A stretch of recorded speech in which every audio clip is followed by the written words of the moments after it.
Imagine standing before a monument older than the oldest known city, older than pottery, older than metal, older even than the settled agricultural life that textbooks long treated as the foundation of organized human ambition. Located on the ridge. A limestone ridge in what is now southeastern Turkey, there are carved pillars rising from the earth, arranged with intention, decorated with animals, and shaped in a way that suggests human form. They belong to a site dated to roughly 9600 to 8200 BCE, deep in the pre-pottery Neolithic, thousands of years before Stonehenge and long before the pyramids. And this is where the contradiction begins.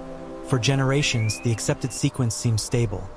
First came farming, then villages, then social hierarchy, then temples and monumental architecture. It was a clean progression, almost comforting in its logic. But Göbekli Tepe does not sit comfortably inside that sequence. Stands too early, too deliberate, too monumental. History does not break easily, but here it bends. And the question that lingers is not simply who built this place, but what had already changed in the human mind before the first field was fully sown. Göbekli Tepe lies in the Jermis Mountains near Sanliurfa, in Upper Mesopotamia, a region that would later become central to the story of early farming communities. But when the first monumental enclosures at the site were raised, the world was still emerging from the late Ice Age. The people of this landscape were not urban citizens. They left no writing, no ceramics, no known kings, no palaces. The conventional historical model long assumed that only after humans settled into permanent agricultural communities could they generate the surplus, labor coordination, and symbolic systems needed to build large ritual monuments. In that older framework, monumentality was the consequence of civilization. Göbekli Tepe suggested a more unsettling possibility, that communal ritual, symbolic gathering, and organized construction may have preceded, and perhaps even encouraged, the transition into more settled life. But here is the unsettling part. The site does not merely predate civilization in the classical sense. It forces a reconsideration of what civilization's first impulses may actually have been. The hill itself was not entirely unknown. It had been noted during a survey in 1963 by researchers connected to Istanbul University and the University of Chicago, but its significance was not fully recognized. The surface showed flint and disturbed stone, and some features were interpreted in more ordinary terms. Decades passed. Then, in 1994, the German archaeologist Klaus Schmidt came to the mound and understood that the worked limestone fragments visible on the surface did not belong to a minor settlement. He recognized that something far older and far stranger was buried beneath the rise. Excavations began in 1995, and with them, one of archaeology's most disorienting revelations of the modern era. The setting matters here. A high, exposed mound above the Heron Plain, a place of wind, dust, pale stone, and long horizons.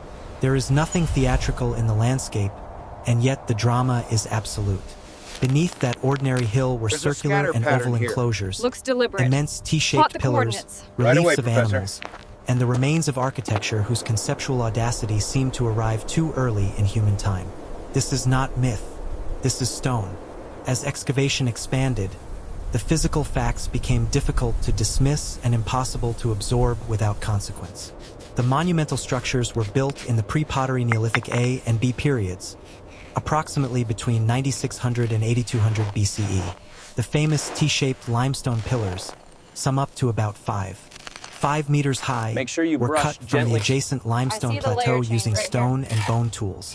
Several enclosures contain two taller central pillars facing one another, surrounded by additional pillars set into stone-built walls. In the best-known examples, the pillars are not crude uprights. They are carefully shaped, sometimes bearing low and high reliefs of foxes, snakes, boars, birds, wild donkeys, gazelles, and other animals. Some also carry carved arms, hands, belts, and loincloths, supporting the interpretation that the pillars are stylized anthropomorphic forms rather than simple structural supports. And this is where the contradiction begins again, because the site shows technical planning, symbolic language, and large-scale labor coordination in a world still usually described as pre-civilization. One of the most discussed structures, often called Enclosure D, gives a sense of the site's complexity. It contains two massive central pillars and a ring of surrounding stones, creating a controlled interior space that feels less like shelter and more like deliberate staging. The relief program is dense and selective. Predatory animals appear repeatedly. Snakes are common. Foxes recur. Birds, including cranes and ducks, are present. The imagery is not decorative in any modern sense. It seems purposeful, coded, perhaps cosmological, perhaps social, perhaps commemorative. UNESCO describes the monuments as likely connected to social events and rituals, possibly funerary in nature, while research from the German Archaeological Institute emphasizes their place within a broader regional symbolic world shared across Upper Mesopotamia. That distinction matters. Göbekli Tepe is extraordinary, but not isolated from humanity. It belongs to a changing Neolithic landscape. Yet even within that landscape, its scale and concentration of carved monumentality remain exceptional. History does not break easily, but here it bends. Then there is the matter of what remains hidden. Only part of the mound has been excavated. Geophysical surveys indicate that the exposed enclosures represent only a fraction of the buried architecture. Research associated with the site has suggested that a minimum of around 20 enclosures may lie within the mound, implying a total of more than 200 pillars if the subsurface anomalies correspond to the monumental pattern. The alignment of known. these limestone That fragments means the visible deliberate Göbekli human Tepe may be intervention. only a partial This is clearly a disclosure of its structured original burial, scale. not a natural. Even The more layout here striking matches is the the Byzantine evidence that period some of these description. See how monumental this line spaces were correlates. intentionally Yes, the mortar is backfilled. consistent. The We should filling focus was the not sampling simply right the here. slow collapse of abandoned ruins. Archaeologists have argued that the enclosures were deliberately buried after periods of use. That act alone suggests a complex ritual logic. These spaces were not merely built and forgotten. They were concluded, covered, and sealed into the hill. The monument was not only constructed by human intention, it was also hidden by human intention. For many viewers, the most powerful question is simple. Who organized all of this? The mainstream archaeological interpretation does not require kings, lost empires, or impossible technology. It proposes something more subtle and, in some ways, more astonishing. Groups of hunter-gatherers, perhaps seasonally aggregating from a broad catchment area, may have collaborated to quarry, carve, transport, and raise these pillars for communal ritual purposes. In this view, Göbekli Tepe was not built by a state. It was built before the state. Clear at grid The reference site 4. may represent a ceremonial center where dispersed groups assembled, reaffirmed social bonds, exchanged knowledge, performed rituals, and participated in shared symbolic practices. This interpretation fits with the absence of clear evidence for fully domestic urban life in the earliest monumental phase and with the predominance of wild animals in the imagery.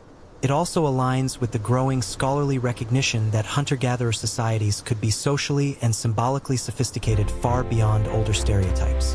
And yet the debate remains alive, because Göbekli Tepe does not surrender a single meaning. Klaus Schmidt famously emphasized the site's ritual character, and at times framed it as a kind of early temple center, an interpretation that helped communicate its significance to the wider world. Some later researchers have urged more caution with the word temple, noting that such a label can import later religious categories into a much earlier and unfamiliar context. Others point to evidence of nearby domestic structures and argue that the boundary between ritual and daily life in the early Neolithic may have been less rigid than once assumed. There are also debates over whether the site should be understood primarily as a center of ritual feasting, memorial practice, social integration, or identity formation among regional groups. UNESCO materials refer to the buildings as monumental communal structures, probably associated with social events and rituals, most likely of a funerary nature. That language is careful, and it is careful for a reason. The evidence is real, but interpretation remains provisional. Mystery here does not come from fantasy. It comes from the limits of stone. There is also the wider historical implication that continues to disturb the older narrative. If people could gather in large numbers to create symbolic architecture before established agriculture was fully dominant, then perhaps the desire to assemble, commemorate, and ritualize was not a byproduct of settled civilization at all. Perhaps it was one of its engines. Some researchers have explored the possibility that large gatherings at places like Göbekli Tepe may have increased pressures for more reliable food supplies, indirectly encouraging the cultivation strategies that would later define Neolithic life. That idea remains debated, but it captures the intellectual shock of the site. For a long time, the story ran in one direction. Farming created temples. Göbekli Tepe opened the possibility that ceremonial life may have helped create the conditions for farming. But here is the unsettling part. Once that possibility is admitted, the origin of civilization no longer looks like a straight line of economic necessity. It begins to look like a negotiation between hunger, memory, symbolism, gathering, and belief. And so the hill remains. Its pillars still carry animals that have outlived the hands that carved them by more than 11 millennia. Its enclosures still hold their geometry in silence. Its builders left no names, no written theology, no royal inscriptions explaining what they thought they were doing. What survives is arrangement, material, effort, and implication. A monument built before cities, before bronze, before the wheel, before the institutions that history usually places at the center of complexity.